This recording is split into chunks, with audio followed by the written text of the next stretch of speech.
Estoy entusiasmada, debo decir, porque Catherine Morland me cae de puta madre. La abadía de Northanger, capítulo 13. Ya han desfilado ante el lector el lunes, martes, miércoles, jueves, viernes y sábado. Hemos expuesto por separado los hechos de cada día, sus esperanzas y sus miedos, sus desdichas y sus satisfacciones. Y solo quedan por describir los padecimientos del domingo para cerrar la semana.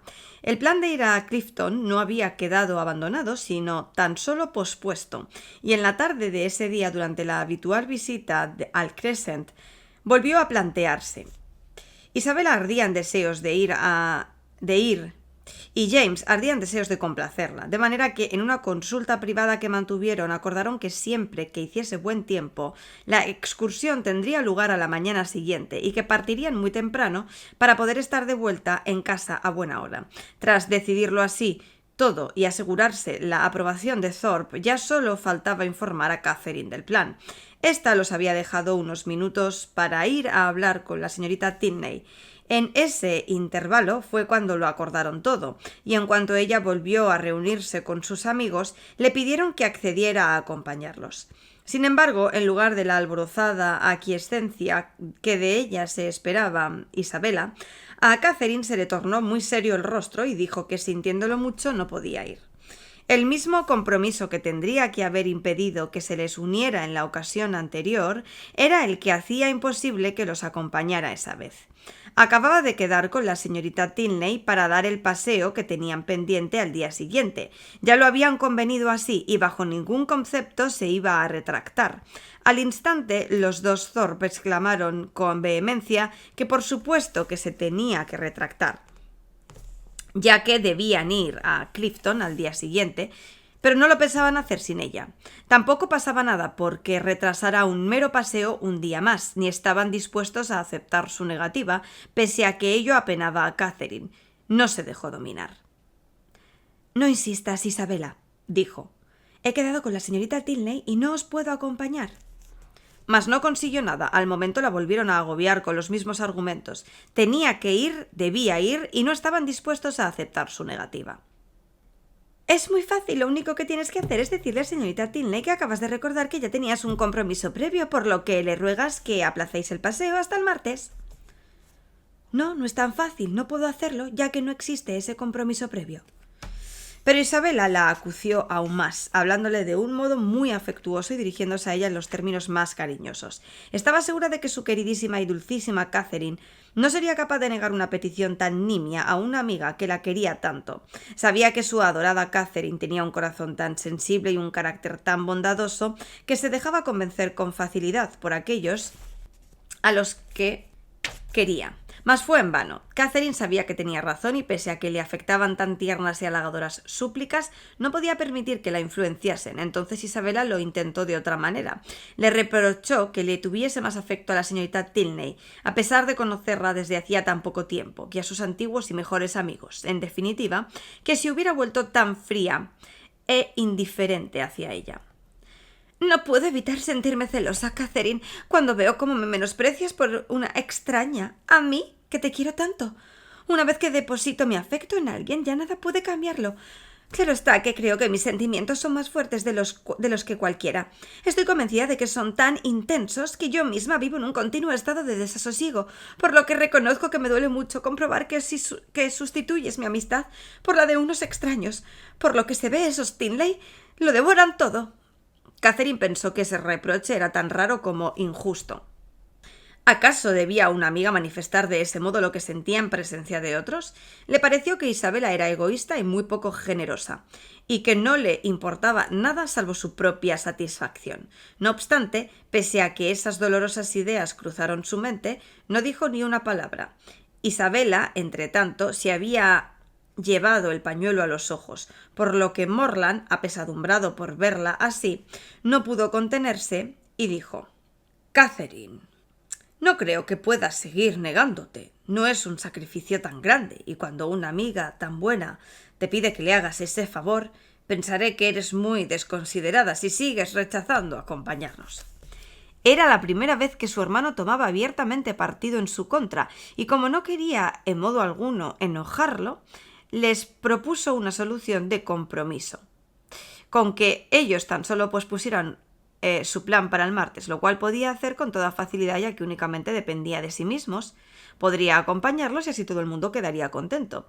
Pero la respuesta inmediata que recibió, un no, no, no, no podía ser porque a lo mejor Thorpe se tenía que ir a Londres, Catherine lo lamentó mucho, pero no había nada más que pudiese hacer. Entonces siguió un breve silencio que rompió Isabela, la cual en un frío tono de resentimiento dijo: «Muy bien, pues en ese caso ya no hay excursión. Si Catherine no va, yo no puedo ir tampoco. No puedo ser la única mujer del grupo. Bajo ningún concepto haría jamás algo tan indecoroso». «Catherine, tienes que venir», insistió James. «Pero, ¿por qué no puede llevar el señor Thorpe a alguna de sus otras hermanas? Estoy segura de que a cualquiera de ellas le encantaría ir». «Ah, no, muchas gracias», replicó este. «Pero no he venido a Bath a llevar a mis hermanas por ahí de paseo y a parecer idiota. No, si usted no viene, maldita sea, yo tampoco. La única razón por la que voy es por llevarla a usted en la calesa». «Es un cumplido que no me halaga en lo más mínimo». «Me encanta», contestó Catherine, pero Thorpe no llegó a oírla, ya que de forma muy brusca había dado media vuelta y se había marchado. Los otros tres permanecieron juntos, caminando de un modo que a la pobre Catherine le resultó muy, muy desagradable. A veces no intercambiaban una sola palabra y otras volvían a atacarla, ya fuera con súplicas o con reproches, mientras su brazo seguía entrelazado con el de Isabela, por más que sus corazones estuvieran enfrentados. Ora se ablandaba, ora se irritaba, siempre afligida, pero también siempre firme en su decisión. No pensaba que pudiera ser tan obstinada, Catherine, le dijo James. Antes no era tan difícil convencerte. Siempre has sido la más bondadosa y afable de todas mis hermanas. Y espero no serlo menos ahora, contestó ella con profunda emoción. Pero de verdad que no puedo ir. Aunque me equivoque, estoy haciendo lo que creo que es correcto. Pues tampoco parece que estés padeciendo mucho, comentó Isabela en voz baja. Catherine se sintió presa de una gran indignación y retiró el brazo de Isabela, sin que ésta opusiera ninguna resistencia. Así transcurrieron unos 10 minutos eternos hasta que regresó Thorpe, el cual se les acercó con una expresión más alegre y dijo: «Bueno, ya lo he arreglado y nos podemos ir todos mañana con la conciencia tranquila. He ido a ver a la señorita Tinley y le he presentado sus excusas». «No me diga que ha hecho eso», exclamó Catherine. «Pues sí, le doy mi palabra, acabo de dejarla hace un momento. Le he dicho que me enviaba usted para que le comunicase que, como había acordado que tenía un compromiso previo con nosotros para ir a Clifton mañana, no podía tener el gusto de salir a pasear con ella hasta el martes. Ha contestado que muy bien, que por ella no había inconveniente, así que ya no hay dificultades que valgan. He tenido una buena idea, ¿verdad?». El rostro de Isabela volvió a ser todo sonrisas y buen humor, y James también parecía contento de nuevo. «Ha sido una idea celestial. Ahora, mi querida Catherine, ya no tenemos nada de lo que preocuparnos. Tú has quedado libre de tu compromiso de manera honorable y podremos disfrutar de una excursión deliciosa». «Esto no puede quedar así», afirmó Catherine. «No lo voy a consentir. Tengo que ir corriendo a ver a la señorita Tilney y explicárselo todo». Sin embargo, Isabela la cogió de una mano, Thorpe de la otra, y los tres la inundaron a reproches. Incluso James parecía bastante enfadado. Ahora que ya estaba todo arreglado y la propia señorita Tilney había dicho que el martes le venía igual de bien, era totalmente ridículo y absurdo poner más inconvenientes. «Me da igual. El señor Thorpe no tenía ningún derecho a inventarse semejante mensaje de mi parte. Si hubiese considerado oportuno posponer el paseo, yo misma habría hablado con la señorita Tilney. Esto es solo hacerlo de una forma más grosera y además, ¿cómo sé yo que el señor Thorpe de verdad le ha...? Tal vez se haya vuelto a equivocar. Ya me hizo cometer una grosería por su error del viernes. Suélteme, señor Thorpe. Isabela, no me retengas». Thorpe le dijo que sería inútil que fuese tras los Tilney, pues iban por la esquina de Brook Street cuando él los había alcanzado y ya estarían en casa. «Estén donde estén, voy a ir a verlos», afirmó Catherine. «No vale la pena hablar más de esto si antes no he dejado que me convencieran para que hiciese lo que consideraba que no estaba bien. Ahora no va a haber forma de que me engañen, de ninguna manera». Y dicho esto, se soltó de ellos y se marchó apresuradamente. Thorpe habría salido como una flecha tras ella, pero Morland lo contuvo. «Déjala que se vaya si es lo que quiere. Es tan terca como...». Thorpe no terminó el símil, ya que no podría haber sido muy decoroso. Catherine caminaba muy agitada con todo agitada todo lo deprisa que le permitía la multitud, temerosa de que los otros la siguieran, pero resuelta a perseverar en su propósito. Conforme avanzaba, iba reflexionando sobre lo sucedido.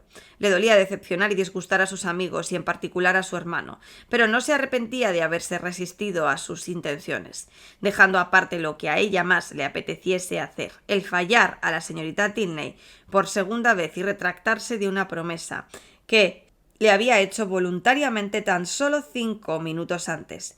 Y además, utilizando una excusa falsa, habría estado muy mal. No se había opuesto a ellos solo por egoísmo, ni había tenido en cuenta únicamente su propia satisfacción. Eso es lo que habría ocurrido en cierta medida de haber aceptado ir a la excursión para ver el castillo de Blaise. No, había atendido a su obligación para con los Tilney y a la opinión que estos podrían formarse de ella. No obstante, su convicción de que tenía razón no le bastó para recuperar la calma, pues hasta que no hubiese hablado con la señorita Tilney no se podría quedar tranquila, de modo que acelerando el paso cuando consiguió salir del Crescent, casi echó a correr el trecho que le restaba hasta llegar al final de Milsom Street. Fue tan deprisa que, pese a la ventaja que le llevaban los Tilney, estos aún estaban entrando en su casa cuando los divisó, y como el sirviente seguía ante la puerta abierta, Catherine tan solo le dijo que tenía que hablar con la señorita Tilney de inmediato y, pasando por delante de él a toda prisa, subió las escaleras. A continuación abrió la primera puerta que vio, que resultó ser la correcta, y se encontró al instante en la sala de estar en compañía del general Tilney y sus 2 hijos, a los que procedió sin perder un segundo a dar la explicación, la cual, debido a que estaba muy alterada y sin aliento, tuvo el defecto de ser todo menos precisamente una explicación. He venido lo más rápido que he podido. Ha sido todo un error. Yo nunca les prometí que iría. Les dije desde el principio que no quería ir. He venido corriendo para explicárselo. Sin que me importara lo que pudieran pensar ustedes de mí por aparecer así. Y ni me he esperado a que analizasen al sirviente. No obstante, el asunto que la llevaba allí, por más que esas palabras no contribuyesen mucho a aclararlo, pronto dejó de ser un enigma. Catherine descubrió que John Thorpe sí que había transmitido el mensaje, el cual la señorita Tilney no tuvo reparos en reconocer que le había sorprendido sobremanera. Sin embargo, Catherine no tuvo forma de saber si el resentimiento de su hermano había superado al de ella, pese a que de forma instintiva se había dirigido tanto a uno como a la otra mientras se justificaba. Cualesquiera que hubiesen sido sus sentimientos antes de su llegada, esa declaración llena de ardor de Catherine logró de inmediato que todas las miradas y palabras de los Tilney fuesen todo lo amigables que hubieran podido desear. Una vez zanjado felizmente el tema, la señorita Tilney le presentó a su padre, el cual la recibió con tan pronta y solicitada cortesía que Catherine recordó la información que sobre él le había dado Thorpe y pensó satisfecha que parecía que en ocasiones se podía confiar en lo que éste decía. El general llevó sus atenciones hasta tal punto que, ajeno a la extraordinaria rapidez con que ella había entrado en la casa, manifestó su considerable enojo con el sirviente, cuya actitud tan descuidada había obligado a Catherine a tener que abrir la puerta de la estancia ella misma. Pero ¿en qué había estado pensando William? Se iba a encargar de averiguar lo sucedido, y si Catherine no le hubiese asegurado fervientemente que el sirviente era inocente, parecía que lo más probable habría sido que William perdiese el favor de su dueño para siempre, o incluso su puesto por culpa de la premura de ella. Pasó un cuarto de hora con ellos y, cuando se levantó para disponerse a marchar, se llevó la grata sorpresa de que el general Tilney le preguntara si le haría el honor a su hija de quedarse a cenar y a pasar el resto del día con ella. Esta también manifestó su deseo en ese sentido. Catherine les expresó lo muy agradecida que les estaba, pero por mucho que le encantaría quedarse, no podía aceptar, ya que los señores Allen estarían esperando que volviese a casa en cualquier momento. El general afirmó que en ese caso no podía insistir, ya que los deseos de los señores Allen estaban por encima de cualquier otra consideración, pero aún así confiaba en que algún otro día, cuando se les pudiese avisar con mayor antelación, no se negarían a que Catherine pudiese pasar algún tiempo con su amiga. No, estaba segura de que no podrían la menor objeción y ella misma tendría mucho gusto en ir. El general la acompañó en persona a la puerta de la calle, diciéndole toda suerte de galanterías conforme bajaban las escaleras, admirando la elasticidad de sus pasos, que se correspondía exactamente con el donaire con el que bailaba, y haciéndole una de las reverencias más gráciles que jamás hubiese visto ella cuando se despidieron.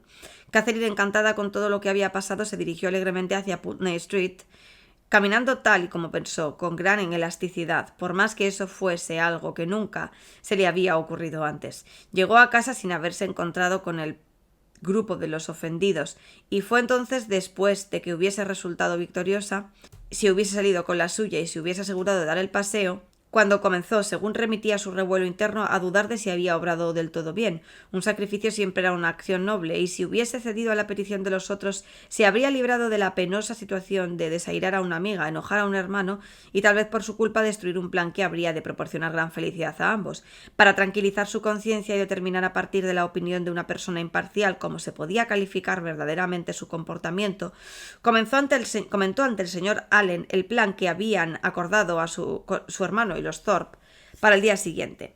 Aquel le siguió la conversación al instante. «Bien», dijo. «¿Y va a ir usted también?» «No, yo ya he quedado con la señorita Tilney para ir a dar un paseo justo antes de que me lo dijeran, así que me es imposible que los pueda acompañar, ¿verdad?» «Por supuesto que no puede, y me alegro de que no tenga intención de hacerlo. No me gustan nada esa clase de excursiones.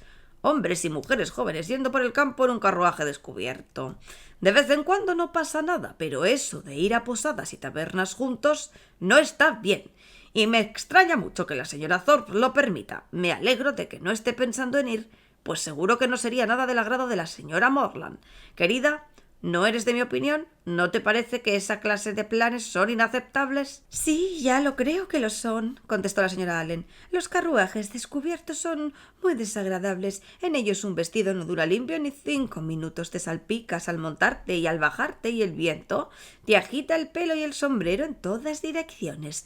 Odio los carruajes descubiertos». «Ya sé que los odias, pero no se trata de eso. ¿No te parece que resulta extraño que vayan en ellos con demasiada frecuencia damiselas acompañadas de jóvenes con los que ni siquiera están emparentados?» «Ah, sí, querido, sin ninguna duda, resulta muy extraño. Es algo que no soporto ver». «Mi querida señora», exclamó Catherine, «¿entonces por qué no me lo había dicho antes? De haber sabido que no estaba bien visto, le aseguro que jamás me habría montado con el señor Thorpe. Pero siempre confío en que usted me dirá si considera que estoy haciendo algo que no debo». «Y siempre lo haré, querida, de eso puedes estar segura. Pues como le dije a la señora Morland cuando nos íbamos, siempre haré por ti lo que haga falta. Lo que pasa es que tampoco hay que ser demasiado severo. Como dice tu propia madre, que es una excelente mujer, los jóvenes son jóvenes y terminan por salirse con la suya. Sabes que cuando llegamos yo no quería que comprases aquella muselina con los ramitos estampados, pero tú te empeñaste. A los jóvenes nos gusta que os lleven demasiado la contraria». «Pero esto era algo más importante, así que no creo que le hubiese costado mucho convencerme». «Bueno, tal y como ha ido todo hasta el momento, tampoco ha pasado nada», dijo el señor Allen.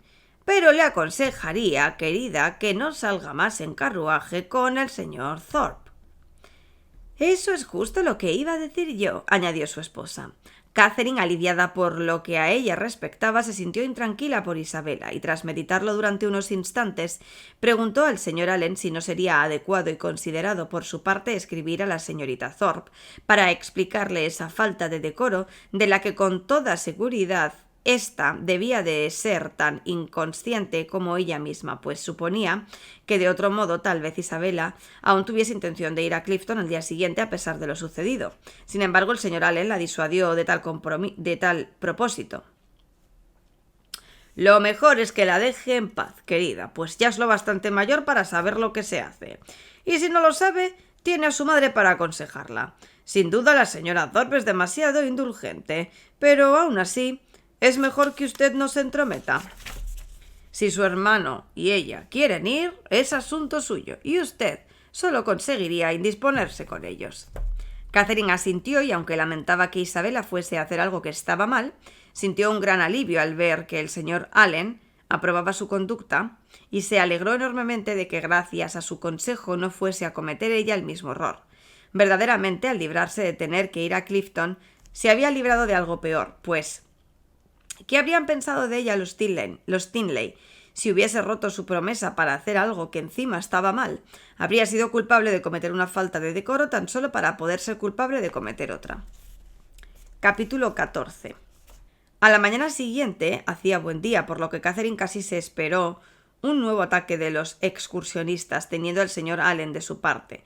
No le daba miedo que ocurriese, pero prefería de todo corazón no tener que pasar por un combate en el que hasta la propia victoria sería dolorosa, así que se alegró enormemente cuando ni vio a los otros ni supo nada de ellos.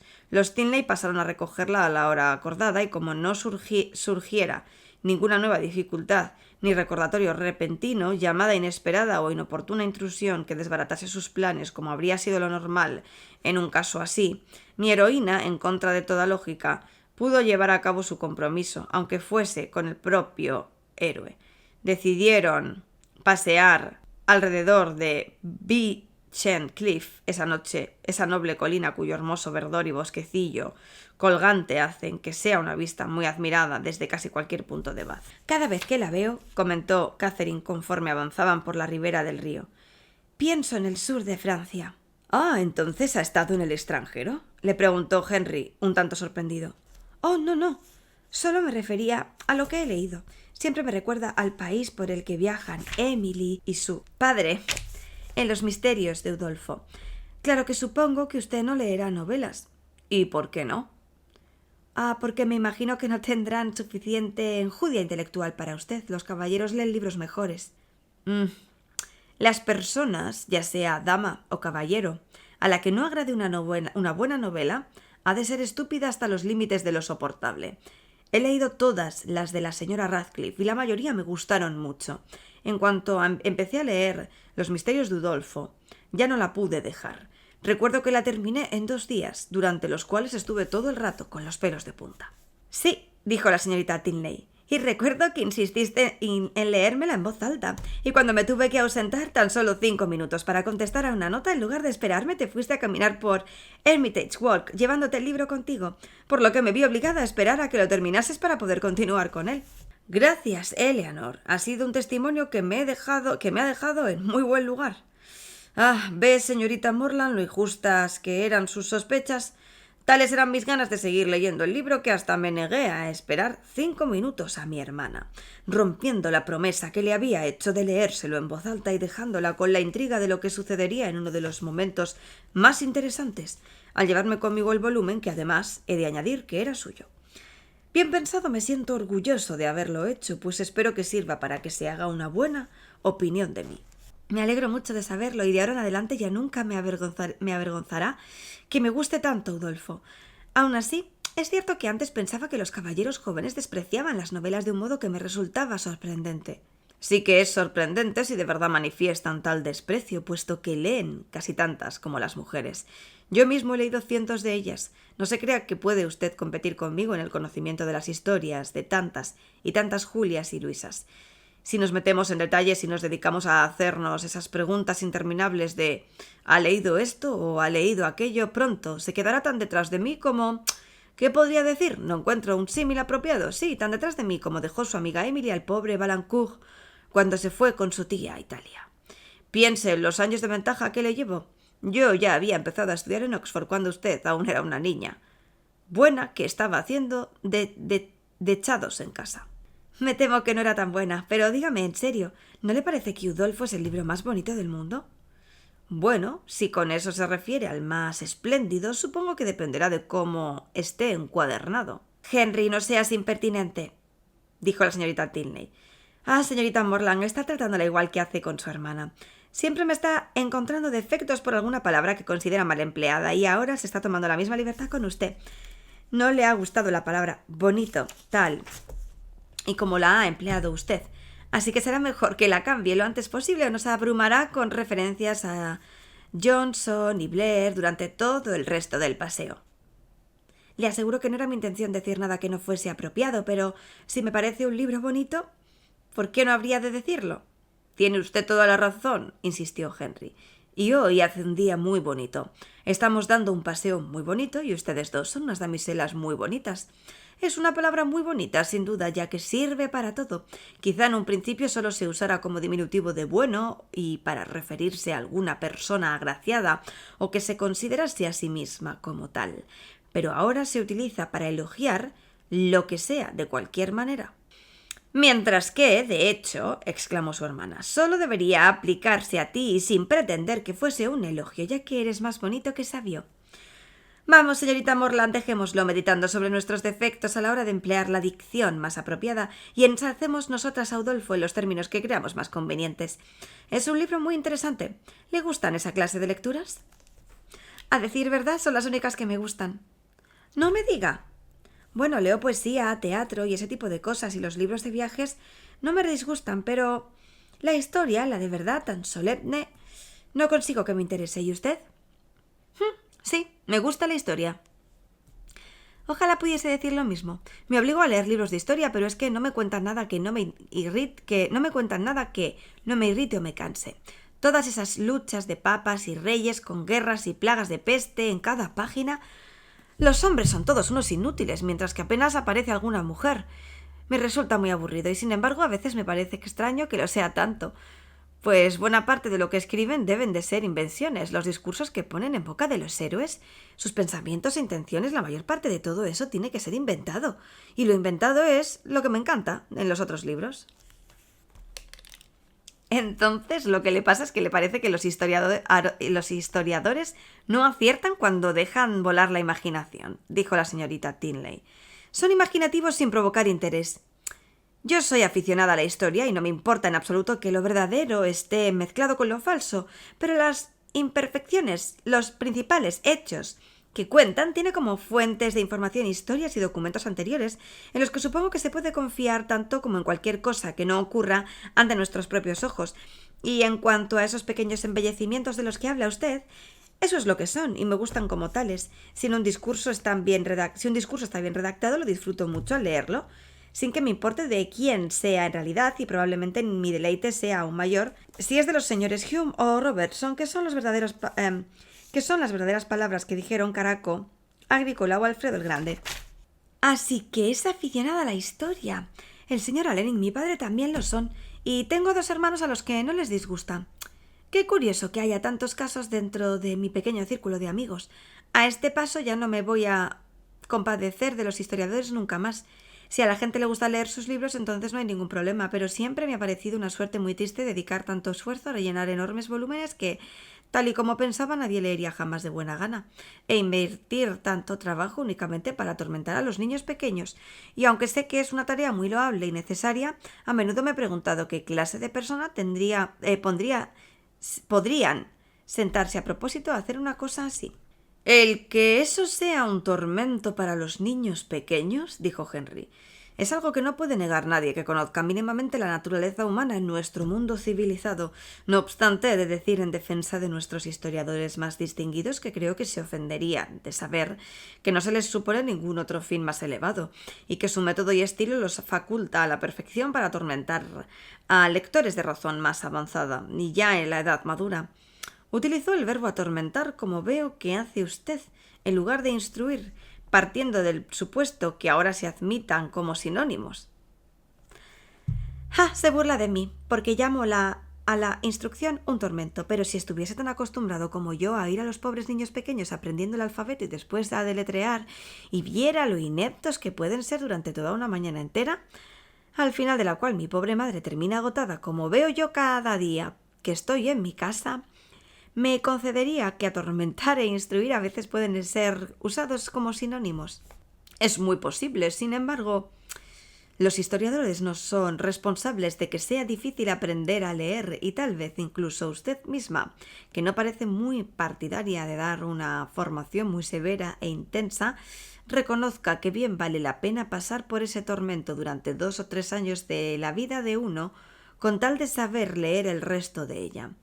Piensa que si nos enseñara a leer, la señora Radcliffe habría escrito en vano, o quizá ni siquiera hubiese llegado a escribir jamás. Catherine asintió y, tras hacer un caluroso panegírico de los méritos de dicha dama, quedó zanjado el tema. Pronto los Tinley sacaron otro sobre el que ella no tenía nada que decir. Contemplaban el paisaje con ojos de personas acostumbradas a dibujar y hablaban con entusiasmo y verdadero buen gusto sobre las posibilidades pictóricas que ofrecía. Ahí no había nada que pudiese hacer Catherine, pues no sabía dibujar ni tenía buen gusto artístico, por lo que se dedicó a escucharlos con atención, pero sin obtener mucho provecho, ya que se expresaban en unos términos que apenas tenían significado para ella. No obstante, lo poco que podía entender parecía contradecir las escasas nociones sobre la materia que poseía. Era como si una buena vista ya no se pudiese captar desde la cumbre de una alta colina y un cielo azul y despejado ya no fuera señal de que lucía un hermoso día.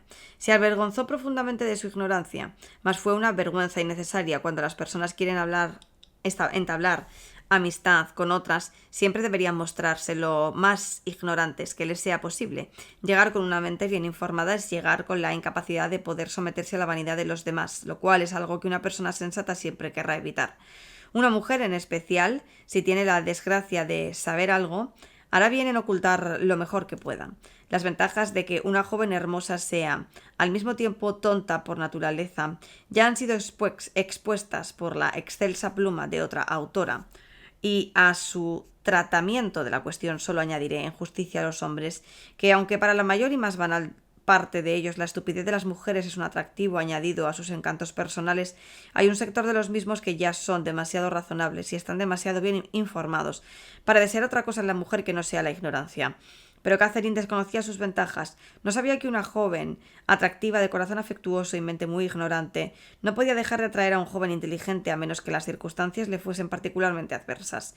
En ese caso concreto, reconoció y lamentó su falta de conocimientos y afirmó que daría lo que fuese con tal de saber dibujar, a lo que siguió de inmediato una lección sobre lo pintoresco, en la que las enseñanzas de Henry fueron tan claras que Catherine pronto comenzó a apreciar la belleza de todo lo que él admiraba, y ella le prestó tanta atención que aquel quedó del todo convencido de que la joven tenía un excelente buen gusto natural.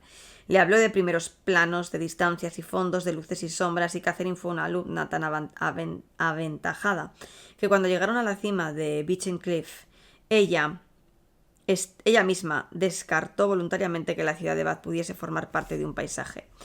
Encantado con sus progresos, pero temeroso de cansarla, transmitiéndole demasiada sabiduría de una vez, Henry prefirió dejar estar el tema, y gracias a la fácil transición que le permitía el fragmento rocoso y el roble marchito que había colocado cerca de la cumbre en su cuadro imaginario, pasó a hablar de robles en general, y de ahí a bosques, al cercado de estos, a eriales, a las tierras de la corona y al gobierno, con lo cual al poco descubrió que estaba hablando de política, y de ahí no sabía nada más fácil que pasar al silencio.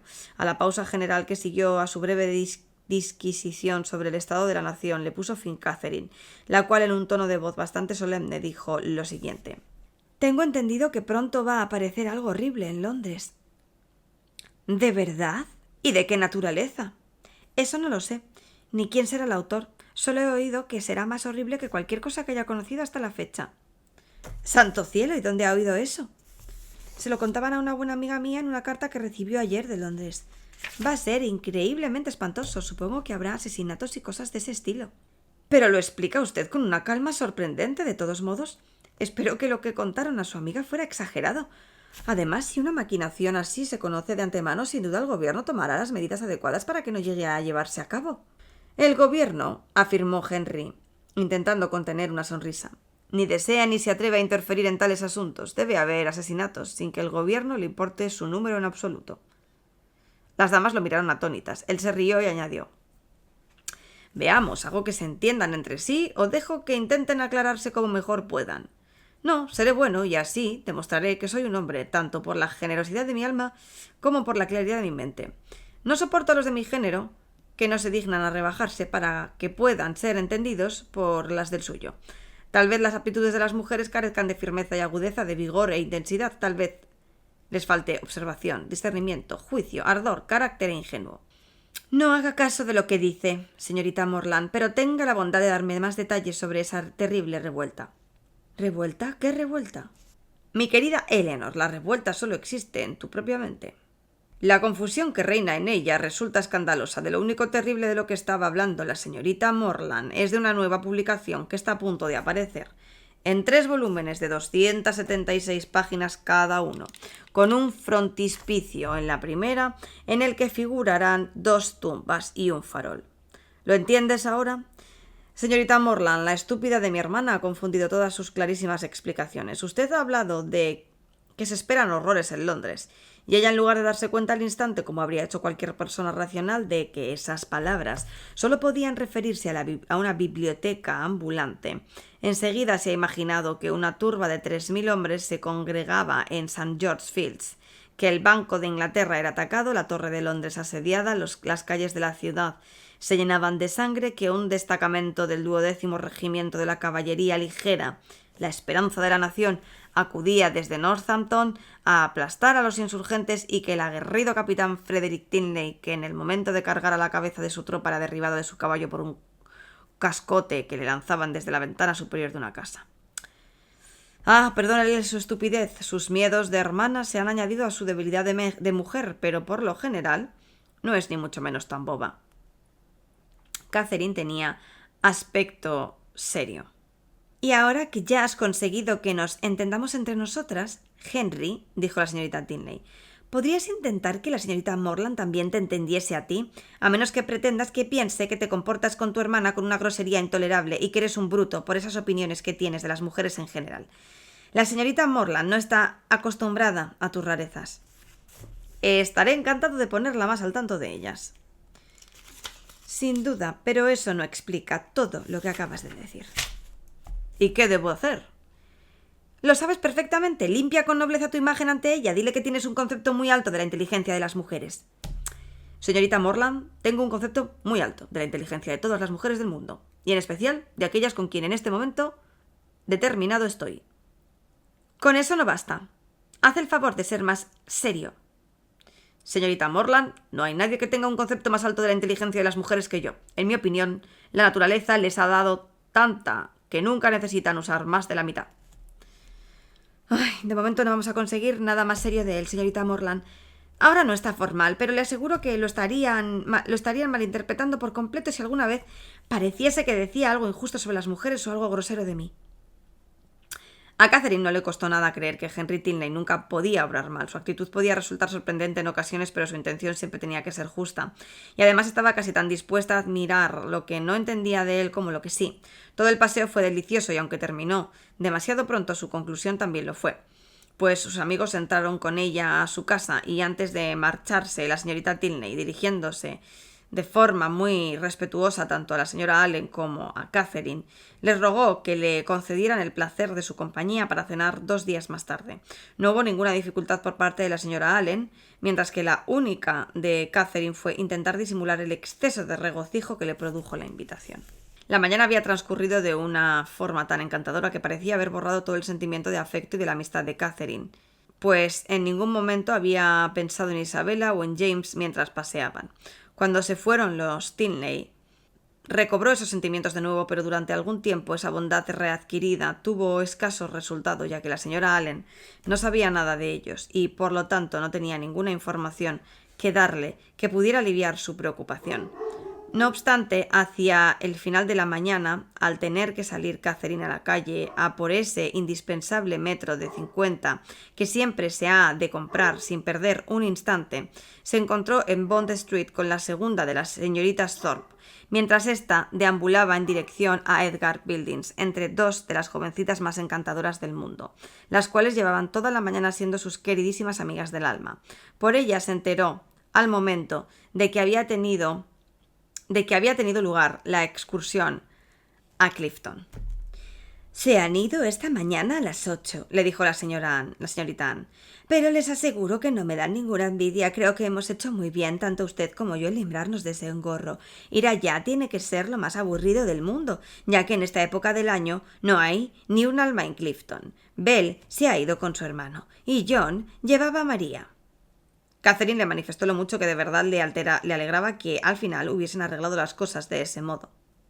«Sí», contestó la otra, «María también los ha acompañado. Estaba como loca por ir, porque le parecía que iba a ser una excursión muy agradable y distinguida. No puedo decir que admire su gusto, y desde luego yo por mi parte estaba decidida desde el principio en acompañarlos, ni aunque me hubiesen insistido una y otra vez». Catherine, que tenía sus dudas sobre eso, no pudo evitar decir: «Ojalá pudiese haber ido usted también. Es una pena que no pudieran ir todos». «Gracias, pero me es del todo indiferente. Ya le digo que no habría ido bajo ningún concepto. Es lo que le estaba diciendo a Emily y a Sofía cuando nos hemos encontrado. Catherine seguía sin estar convencida por completo, pero aún así, contenta de que Anne tuviese la amistad de una Emily y de una Sofía para consolarse. Se despidió de ellas y, ya más tranquila, volvió a casa satisfecha de que la excursión no se hubiese cancelado por su negativa a acompañarlos, y deseando de corazón que fuese tan agradable que ni James ni Isabella tuviesen motivos para seguir guardándole ningún rencor. Capítulo 15. A primera hora de la mañana, una nota de Isabella rebosante de paz y ternura a cada línea, en la que rogaba la inmediata presencia de su amiga por un asunto de la mayor importancia, hizo que Catherine fuera a toda prisa a Edgar's Buildings, en un estado de radiante felicidad en el que se mezclaban la confianza de que todo estaba bien y la curiosidad por tanta premura. Las dos señoritas Thorpe, más jóvenes, estaban solas en la sala, y al salir Anne para avisar a su hermana, Catherine aprovechó la oportunidad para preguntar a la otra por la excursión del día anterior.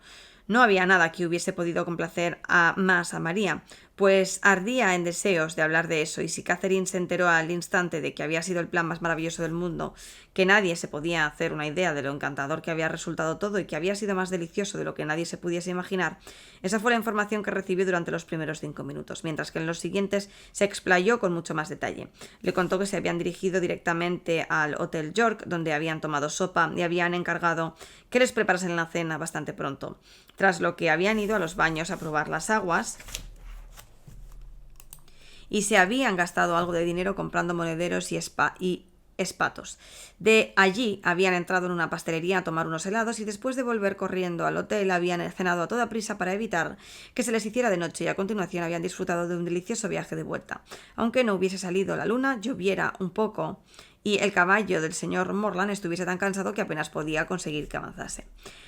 Catherine la escuchó con sincera satisfacción por lo que parecía, en ningún momento se les había ocurrido ir al castillo de Blaise, y en cuanto a todo lo demás, tampoco había nada que ni por un instante lamentara haberse perdido. María concluyó su relato con una tierna efusión de pena por su hermana Anne, de la que dijo que se había enojado muchísimo por quedar excluida de la excursión. Sé que nunca me perdonará, pero ¿qué podía hacer yo? John me quería a mí de acompañante, y juro que no pensaba llevarla a ella porque tiene los tobillos gordos. Supongo que Anne no va a estar de buen humor en todo lo que queda de mes, pero desde luego yo no me pienso enfadar. No soy de esas mujeres que se enfadan por menudencias. En esos momentos entró Isabella en la habitación con tanta rapidez y una expresión de dicha que parecía indicar que tenía algo importante que decirle, que toda la atención de su amiga se centró en ella, tras pedir a María sin ninguna ceremonia que se fuera. Isabella abrazó a Catherine y dijo: «Sí, mi querida Catherine, estás en lo cierto, tu gran perspicacia no te ha engañado. ¡Ay, esos pícaros ojos tuyos! Es que no se les escapa nada». Catherine se limitó a mirarla con expresión de absoluta ignorancia y sorpresa por toda respuesta. «Tranquilízate, mi queridísima y dulce amiga», continuó la otra, «aunque, como ves, yo estoy terriblemente alterada. Sentémonos a hablar con calma, así que lo adivinaste nada más recibir mi nota. Mira que eres astuta. Ay, mi querida Catherine, solo tú, que conoces también mi corazón, puedes entender la felicidad que siento. Tu hermano es el hombre más encantador del mundo. Ojalá fuese más digna de él, pero ¿qué van a decir tus maravillosos padres? Ay, santo cielo, cuánto pienso en ellos, me inquieto tanto». Catherine siguió sin entender de lo que se trataba hasta que de pronto cayó de pleno en la cuenta y, sonrojándose con el rubor propio de una emoción tan repentina, exclamó: «¡Santo cielo, mi querida Isabella! ¿Pero qué dices? ¿Puede ser cierto que estés enamorada de James?» No obstante, pronto supo que tan osada conjetura solo comprendía la mitad de los hechos. La afectación nerviosa que ella, tal y como la acusó Isabella, había observado continuamente en cada mirada y acto de ésta, había dado como resultado durante la excursión del día anterior que recibiese la encantadora confesión de que su amor era correspondido. Había entregado a James todo su corazón y confianza y estaban prometidos. Nunca había oído Catherine nada tan interesante, sorprendente y maravilloso. Su amiga y su hermano prometidos. Como tal circunstancia era nueva para ella, le pareció de una importancia indescriptible y consideró que se trataba de uno de esos grandes acontecimientos que apenas se daban en el transcurso normal de la vida. No fue capaz de expresar todo lo que sentía, pero su amiga se contentó con comprobar que era una emoción sincera. Se alborozaron por el hecho de ir a ser hermanas, y las dos bellas damas se fundieron en un abrazo mientras derramaban lágrimas de alegría.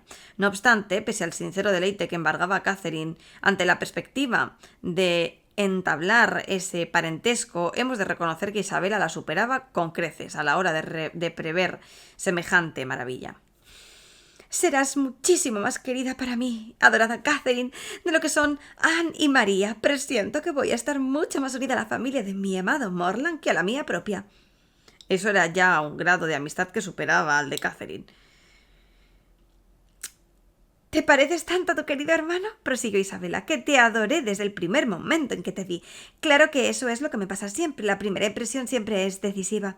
En cuanto llegó Morland a casa las pasadas Navidades, en cuanto lo vi por primera vez, ya le entregué irremediablemente mi corazón. Recuerdo que llevaba el vestido amarillo y el pelo recogido en 2 trenzas, y cuando entré en el salón y John me lo presentó, pensé que nunca había visto a nadie tan apuesto.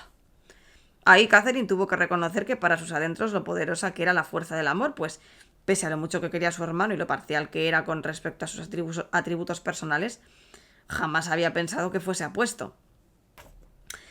También recuerdo que esa noche vino a tomar el té con nosotros la señorita Andrews, que llevaba su vestido de tatefán morado y estaba tan encantadora que pensé que seguro que tu hermano se enamoraba de ella. No pude pegar ojo en toda la noche dándole vueltas a eso. ¡Ay, Catherine, la de noches en vela, que he pasado por tu hermano! No quisiera que pasases ni por la mitad de lo que he pasado yo. Ya sé que me he quedado demasiado delgada de tanto padecer, pero tampoco te voy a abrumar contándote todo lo que he sufrido. Al fin y al cabo tú has visto buena parte. Tengo la impresión de haberme estado poniendo en evidencia a cada momento, como cuando te hablaba de la debilidad que sentía por la iglesia, pero siempre he sabido que mi secreto estaba a salvo contigo. Catherine pensó que nada podría haber estado más a salvo, pero avergonzada por haber vivido sumida en la ignorancia, no se atrevió a llevar la contraria a su amiga ni a refutar que hubiese estado tan llena de pícara perspicacia y efectuosa conmiseración como se le antojaba a Isabela. Se enteró de que su hermano se estaba preparando para partir a toda prisa hacia Fullerton a comunicar lo sucedido a sus padres y pedir su consentimiento, lo cual era motivo de enorme inquietud para Isabela. Catherine hizo todo lo que pudo para convencerla, al igual que lo estaba ella misma, de que sus padres nunca se opondrían a los deseos de su hijo. No hay padres que sean más bondadosos o que deseen más la felicidad de sus hijos, dijo, así que no me cabe la menor duda de que darán su consentimiento de inmediato. Morland dice exactamente lo mismo, contestó Isabela. Ay, pero aún así es que casi ni me atrevo a esperar que pueda suceder. Mi dote será tan pequeña que nunca aceptarán. Y tratándose de tu hermano, que podría casarse con quien quisiera. Ay. De nuevo Catherine percibió esas palabras, la poderosa fuerza del amor. Eres demasiado modesta, Isabela. La diferencia de capital no tendrá la menor importancia. ¡Ay, mi dulce Catherine! Sé que para tu generoso corazón no tendría la menor importancia, pero no podemos esperar que todos sean tan desinteresados. En cuanto a mí, te puedo asegurar que desearía que fuese al contrario, aunque poseyese millones y tuviese al mundo entero a mi disposición, mi única elección seguiría siendo tu hermano. Esa encantadora afirmación, que tanto su sensatez como la propia novedad de la idea realzaban aún más, hizo que Catherine recordase con mucho agrado las actitudes de todas las heroínas que conocía, y la llevó a pensar que nunca había visto a su amiga tan hermosa como al pronunciar tan elevadas palabras. Estoy convencida de que darán su consentimiento, repitió una y otra vez. Estoy convencida de que quedarán encantados contigo. Por lo que a mí respecta, dijo Isabela, me conformo con tan poco que me bastaría con la renta más pequeña que pueda haber. Cuando 2 personas se quieren de verdad, hasta la misma pobreza ya es una riqueza. Detesto la grandiosidad, así que no fingiría mi residencia en Londres por nada del mundo. No fijaría. En cambio, una casita en un pueblo apartado sería una maravilla. En los alrededores de Richmond hay algunas pequeñas villas que son un encanto. ¿En Richmond?, exclamó Catherine. Pero tenéis que vivir en Fullerton para estar cerca de nosotros. Te puedo asegurar que sería muy desdichada si no fuese así. Con tal de estar cerca de ti, ya me doy por satisfecha. Pero esto es hablar por hablar. No quiero seguir pensando en esas cosas hasta que conozcamos la respuesta de tu padre. Dice Morland que si manda esta noche una carta a Salisbury, tal vez recibamos la contestación mañana. ¿Mañana? Sé que nunca tendré valor para abrirla. Tanta inquietud va a acabar conmigo. A dicha convicción le siguió un silencio durante el que Isabela se perdió en todo tipo de ensoñaciones, y cuando volvió a hablar fue para decidir de qué materiales se haría el traje de novia. Su conversación se vio interrumpida por la aparición del joven y nervioso enamorado, el cual fue a dejar escapar un último suspiro de despedida antes de partir para Wiltshire. Catherine parecía darle la enhorabuena, quería darle la enhorabuena, pero no sabía qué decir, por lo que toda su elocuencia se limitó a su mirada. No obstante, en sus ojos relucían una gran expresividad, todas las distintas partes de que habría estado formado su discurso, de manera que James pudo combinarlas con facilidad. Como estaba impaciente por llegar a casa y que sucediera lo que más anhelaba, su despedida no fue larga, y habría sido aún más breve de no haberse visto retenido con frecuencia por los apremiantes ruegos de su amada de que se fuera. En 2 ocasiones tuvo que volver cuando ya casi estaba en la puerta de la calle ante la ansiedad de ella por que se marchase. De verdad, Morland, he de obligarte a que te vayas. Piensa en todo lo que tienes que cabalgar. No soporto verte entreteniéndote de esta manera. Por el amor del cielo, no pierdas más tiempo. Vamos, vete. Vete, insisto. Las dos amigas, ahora más unidas que nunca, fueron inseparables el resto del día, durante el cual pasaron las horas volando, mientras ellas hacían toda clase de conjeturas sobre lo felices que iban a ser siendo hermanas. La señora Thorpe y su hijo, que estaban al tanto de todo y a los que solo parecía faltarles recibir el consentimiento del señor Morland para considerar que el compromiso de Isabela era la circunstancia más afortunada que podría ocurrir a su familia, recibieron permiso para unirse a su conversación y añadir su cuota de miradas llenas de significado y expresiones misteriosas con las que suscitara aún más la curiosidad de las 2 hermanas más pequeñas, que no gozaban del privilegio de saber lo que pasaba. A la sencilla Catherine no le pareció que esa extraña actitud reservada fuese muy considerada hacia las 2 jóvenes, ni que tuviera un fundamento consistente, y le habría costado abstenerse de señalar dicha falta de consideración, de no ser porque las 2 señoritas Thorpe supieron sacar partido de tal inconstancia y de pronto recobraron la tranquilidad al exclamar con sagacidad un «ya sé lo que es», tras lo que la tarde transcurrió en medio de una especie de mordaz guerra en la que la familia hizo gala de todo su ingenio, mientras unos se hacían los interesantes manteniendo el secreto y las otras daban a entender que lo habían descubierto, pero sin tampoco llegar a concretar nada, en lo que era en conjunto un despliegue de perspicacia a partes iguales. Catherine volvió a ir a casa de su amiga al día siguiente e hizo todo lo que pudo para darle ánimos y tenerla entretenida durante las muchas horas de tedio hasta que les entregasen el correo. ¿E hizo bien? Pues, conforme se acercaba el momento en que era razonable esperar que llegara Isabela, se fue abatiendo cada vez más, y antes de que apareciese la carta, había conseguido sumirse en un estado de verdadera aflicción. Mas, cuando al fin llegó, ya no hubo rastro de aflicción alguna. No he tenido el menor problema para obtener... No he obtenido el menor problema para obtener el consentimiento de mis bondadosos padres, los cuales me han dado su promesa de que harán todo lo que esté en su mano para garantizar mi felicidad. Eso rezaban las 3 primeras líneas, y un momento después ya todo era dicha y tranquilidad. Al instante, un resplandeciente brillo se extendió por el rostro de Isabela. Toda su preocupación y nerviosismo se desvanecieron. Se animó hasta casi parecer que iba a sobrepasar los límites de la compostura, y no tuvo el menor pudor en llamarse la persona más feliz del mundo. La señora Thorpe, con lágrimas en los ojos, abrazó a su hija, a su hijo, a su visitante, y habría estado encantada de abrazar a la mitad de la población de Bath, de tan henchida de ternura que se sentía. A cada palabra intercalaba un querido John o una querida Catherine.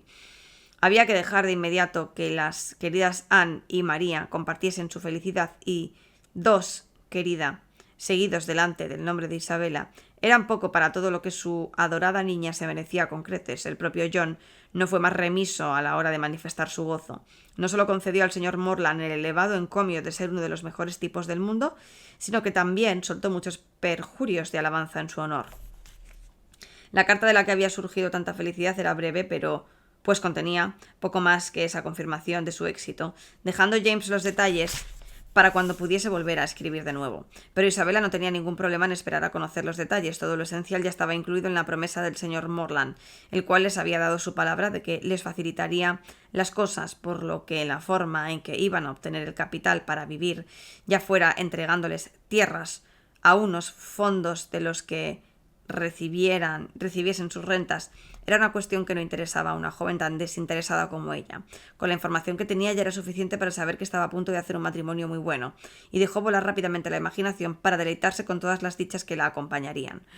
Se vio al cabo de unas pocas semanas convertida en el centro de atención y admiración de todas las nuevas amistades que hiciese en Fullerton, así como la envidia de todas las queridas viejas amigas de Putney, cuando apareciese con su carruaje propio, con su nuevo apellido de casada inscrito en sus tarjetas y con un deslumbrante despliegue de anillos en los dedos. En cuanto quedó claro el contenido de la carta, John Thorpe, que había pospuesto su viaje a Londres hasta que llegara la misiva, se dispuso a partir. «Bueno, señorita Morland», dijo al encontrar a Catherine sola en la sala, «vengo a despedirme de usted». Catherine le deseó un buen viaje sin que pareciese oírla. Él fue hasta la ventana y estuvo moviéndose inquieto mientras tarareaba una melodía y parecía totalmente abstraído. «¿No se le va a hacer tarde?», preguntó ella. Thorpe no contestó, pero tras permanecer en silencio unos instantes, de pronto exclamó: «Eso del matrimonio está muy bien pensado, ¿eh? Ya lo creo que sí. Morland y Bell han tenido muy buena idea. ¿A usted qué le parece, señorita Morland? Yo creo que no está nada mal». «Sí, estoy convencida de que es una muy buena idea». «Oh, ¿de verdad? Vaya, qué sincera es usted. Me alegro de que no sea enemiga del matrimonio. ¿Ha oído ese refrán que dice que una boda trae otra boda? Espero que vaya usted a la de Bell». «Sí, le he prometido a su hermana que estaré con ella si me es posible». «¿Y entonces?», dijo él, retorciéndose y forzando una sonrisa ridícula. «Pues podríamos probar a ver si lo que dice el refrán es verdad». «Vaya, es que no me gustan los refranes». «Bien, bueno, que tenga buen viaje. Esta noche ceno con la señorita Tilney y me tengo que ir ya». «¿A qué vienen tantas prisas, diantres? A saber cuándo podremos volver a estar juntos. No regreso hasta dentro de 15 días y la quincena se me va a hacer un infierno de larga». «Entonces, ¿por qué va a estar fuera tanto tiempo?», preguntó Catherine en vista de que él esperaba que dijese algo. «Es muy amable por su parte que se interese así, muy amable y muy bondadoso. Tardaré mucho en olvidarlo. Claro que usted posee más bondad y más de ese tipo de cosas que cualquier otro ser viviente. Sí, bondad a raudales. Y no solo eso, sino mucho, muchísimo de todo. Y además tiene... Le doy mi palabra de que no conozco a nadie como usted». «Yo diría que hay muchas personas como yo, solo que infinitamente mejores. Buenos días». «Esto, señorita Morland, si le parece bien, no dentro de mucho me pasaré por Fullerton a presentarle mis respetos». «Mis respetos». Sí, por supuesto, mis padres estarán encantados de verle». «Y espero, señorita Morland, que a usted no le desagrade verme». «Oh, pues claro que no, hay muy pocas personas a las que me desagrade ver. Siempre es agradable tener compañía». «Eso mismo pienso yo, con tener una compañía agradable, con poder estar con aquellos a quienes estimo, con poder encontrarme donde quiere, con quien quiera, por mí, que el resto se vaya al infierno. Y me alegra mucho saber que usted es de mi misma opinión». «Me da la impresión, señorita Morland, de que usted y yo pensamos igual en lo que respecta a la mayoría de cuestiones». Puede que sí, pero eso es algo en lo que nunca me he parado a pensar, y en cuanto a lo de la mayoría de cuestiones, a decir verdad, no hay muchas sobre las que tenga claro qué es lo que pienso». «Pues lo mismo me pasa a mí. No va conmigo eso de calentarme la cabeza sobre lo que no me interesa. Mi concepto de las cosas es bastante sencillo. Como digo yo, con tener a la chica que me guste y una casa cómoda en la que vivir, ¿qué más me da todo lo demás? El que ella tenga dinero o no, me da igual. Yo dispongo de una buena renta, así que aunque ella no tuviese ni un penique, pues muy bien que me parecería». «Cierto, en eso coincido plenamente con usted. Si una parte ya posee capital, no importa que la otra no lo tenga.